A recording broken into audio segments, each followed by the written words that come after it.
Hello my dear sewing friends, it's Alisa here, and today we have another serger only project.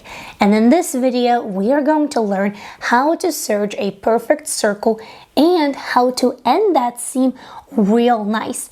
And you're going to find this technique really useful not only in this particular project but also in a lot of different serger applications as well. So we're going to be working today on reusable cotton rounds. Those are to remove makeup from your face, but by using exactly the same technique and just changing up the size and the shape, you can transform this into burp cloths, into cleaning rags, and also into unpaper towels. So definitely plenty of room to get creative and to use up whatever materials you have. In terms of fabric, we're going to need cotton toweling, and you can use the towels that you already have at home. Perhaps you have one too many, or you can also buy full yardage from the fabric store. And for the other side of the cotton rounds, I like to use just plain cotton fabric.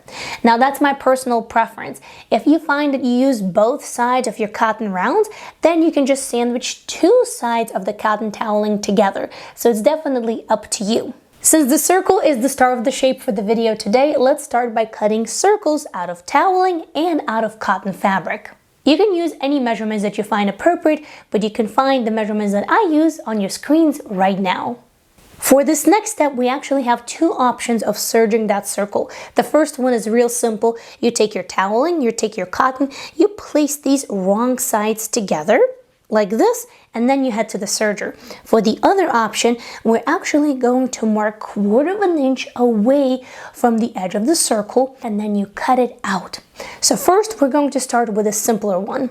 At the serger, we're going to stay with a regular 4-thread technique, the one that you're going to use for most of your serger needs. The only thing to keep in mind is that toweling is quite brittle, so oftentimes it is going to shed. So in order to prevent that, since here the serger seam is going to be exposed, you might want to decrease your stitch length. For me, it's this knob right over here, and I will go from 3 down to 2. Start by chaining off and creating a serger tail. Then, I prefer placing the toweling down on the feed dogs. Place it right underneath your presser foot. And it is going to get a little bit tight because it is quite thick, so you might want to bring up the presser foot a little bit higher and then lower it. Now the circle is small and the fabric, as I mentioned, is thick, so I prefer having both hands like this, so that way we can control it better. And now let's start serging. As you can see, I'm only cutting off just the tiniest bit with a serger knife, and I'm moving the circle and turning it as I serge. Sometimes you also might experience that the edges of your circle come out a little wavy. That can usually be remedied very easily with just a really nice press, or by increasing the differential feed on your serger. So in my case, going from 1 up to 2. As soon as you start getting closer to the beginning of our seam, we're gonna go over just about 1/2 inch or so.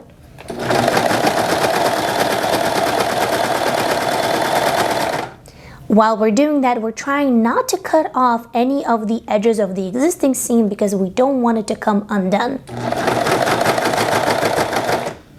Once done, go ahead, lift up the needles, lift up the presser foot, pull the project a little bit away, then lower the presser foot and chain off.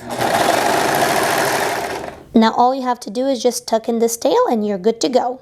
In the first example, we didn't really cut off anything of our circle. In the second one, we're going to be using this cutout, and we're going to be cutting away 1/4 inch as we serge around. This cutout is going to let us get a really nice smooth start and smooth finish. We want to place the cutout right underneath the needles and then lower your presser foot. I like to have the edge of the cutout right here at the knife. Now you're going to be rotating the circle as you serge, but at the same time, you will also need to make sure that you cut off an even amount on all sides, about 1/4 inch.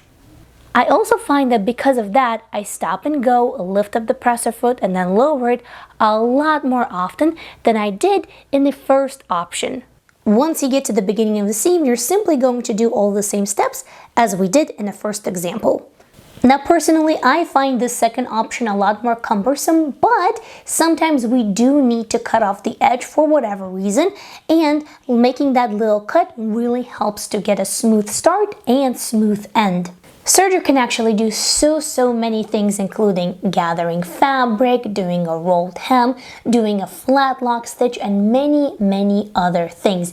If you want to know how to do them step by step with explanations and troubleshooting, I have made an entire series that will guide you through all of those steps. Take a look right over here. I'll be very happy to see you there because your serger can do a lot, and I truly hope that is going to help you in all of your creative adventures.